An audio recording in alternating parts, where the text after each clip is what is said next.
Ladies and gentlemen, good evening to everyone, wherever you may be. Once again, you are warmly welcomed here on your esteemed platform, the platform for awakening consciences, the platform that brings you real-time information and deciphers current events for you from every angle. So, on the European side, things have gone bad. It's total panic. The buck is weeping within NATO. The NATO member countries will no longer know whom to turn to for help. They don't know what to do anymore. So there are tears. The European officials, members of NATO, are in tears because what they have started to see coming, where they have positioned themselves, they have put themselves in a place that is not theirs with regard to Ukraine, of course, and in relation to the whole world. They wanted and still want to show the world that they are powerful, that they have the means to continue supporting Ukraine financially in the context of Ukraine's opposition to Russia. They even went so far as to devise plans that would allow them to attack Russia indirectly. So, the Istanbul negotiations, which look like talks that will end in failure, lead them to lament, to cry. But the reason for their tears, you are going to justify it for them. You are going to justify it for them. Already there are many things that don't add up. I would like to remind you that I am holding this video conference on the evening of Wednesday, May 14th, 2025. Everything is mixed up. Vladimir Putin said he will not come. Zelensky is already on his way. And Zelensky, upon arrival, he's almost already there. Let's put it that way. Received the information that Putin will not be coming. And so he reacted to that. And in all cases, the NATO countries are now facing their responsibilities. If this doesn't work, because it looks like last chance talks, if it doesn't work, NATO will be forced to enter into conflict with Russia. And if by some extraordinary chance, NATO did not enter into conflict with Russia, NATO would be forced to fight to ensure its own, that is, the member countries in Europe would be forced to fight to ensure their own security. Since America is pulling back, NATO will continue to exist, but it will be an empty shell. Europe will then have to take financial responsibility for itself by investing in expenditure. That's when the European countries start to complain. And Zelensky, to try to reassure them, has just made a statement that only adds fuel to the fire.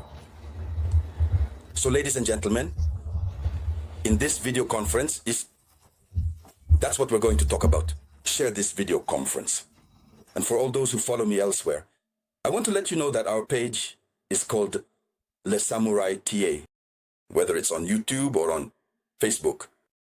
Join us on the real page.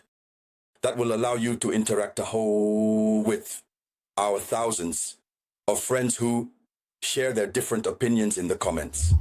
Because the video conference gets interesting when you dive into the comments. There you go. So, what's it going on?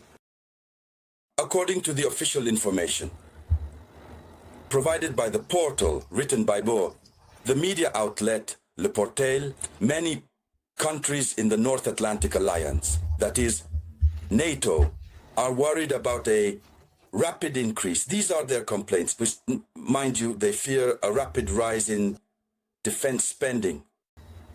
They fear that a rapid increase in defense-related spending, so spending related to the military, could impact their state budget and might require cuts to social spending.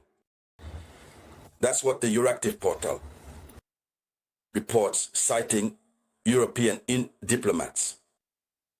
They are afraid. But everything suggests that in the coming days, in the hours and days ahead, the military spending of each NATO member country will increase. Because if the negotiations fail on May 15th, then they will have to get ready. And to get ready, they already spent everything over the past 3 years on military equipment sent to Kiev, and Russia has recovered it all. Maranatha, Russia is strong. So they are afraid of that. And what's the worst part? They don't have any more money. There isn't a budget for that. So they will be forced to dip into the social budget, the public budget, into state funds that are meant for other things, just like France did.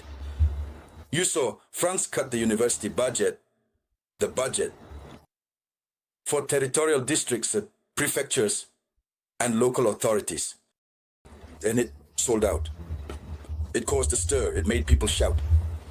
The same thing is likely to happen to NATO member countries, since America will no longer continue to finance them.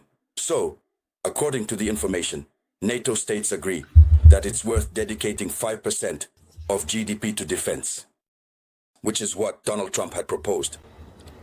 Because if they want America to continue staying with them, the European security umbrella that America has always provided, if they want that to continue, they have to pay 5%.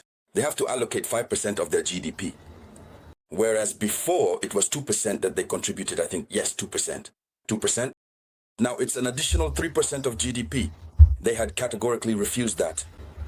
Now they're starting to agree. It's the only option. They have to increase it to 5%. Otherwise, their own security is at risk. So, they say it has to be done, at least in one form or another, it has to be done. They agree.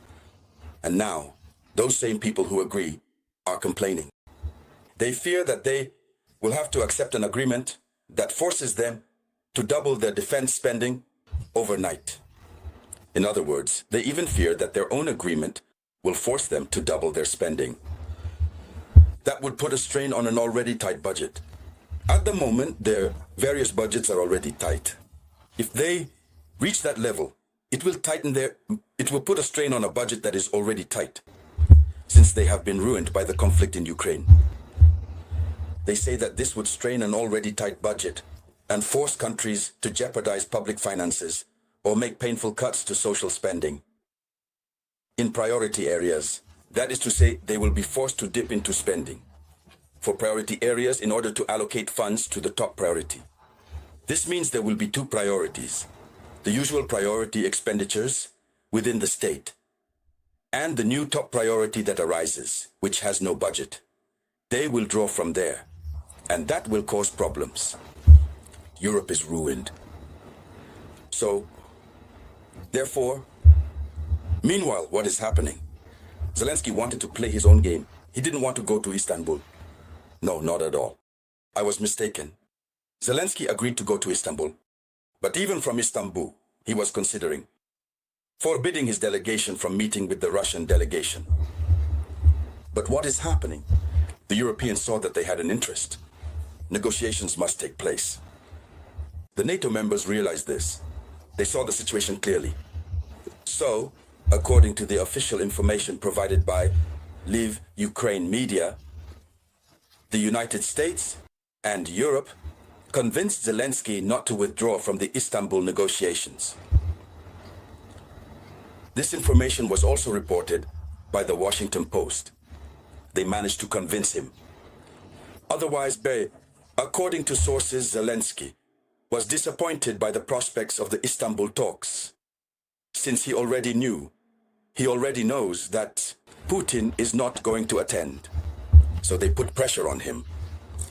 Thus, the Americans and Europeans emphasized the crucial importance of sending the Ukrainian delegation to Istanbul. Trump's special envoy Steve Witkoff also advocated for this. So they put pressure on them, and then they advocated for it. According to Steve Witkoff, participating in direct negotiations with Russia is beneficial for both parties. If Ukrainian representatives go to Turkey and the Russians do not, it will have consequences for Moscow. On the other hand, the presence of both parties could bring a ceasefire closer. Nevertheless, Zelensky apparently saw no point in going, but he went anyway, even though he sees no benefit. So in the end, he makes this statement. Zelensky makes this declaration. Zelensky says that the next steps follow very well. Share the video. He says that Kiev's next steps towards a peaceful settlement with Russia will depend on who will represent Russia at the Istanbul negotiations. He says the prospects, at least he says the next steps toward a peaceful resolution of the situation will depend on who represents Russia at the negotiations in Istanbul. He says this verbatim. He says, I am waiting to see who will come from Russia. Then I will decide what steps Ukraine will take. Their statements in the media are not yet convincing. This is what Volodymyr Zelensky has just said. I'm telling you, things are really heating up here. But we will stay focused. We will keep following this. And as I told you, tomorrow after class, by the grace of Almighty Allah, I will come back and I will break down the news. We won't miss any part of this story. So thank you all very much. I'll be back with more news for you shortly. This was the voice of your one and only samurai.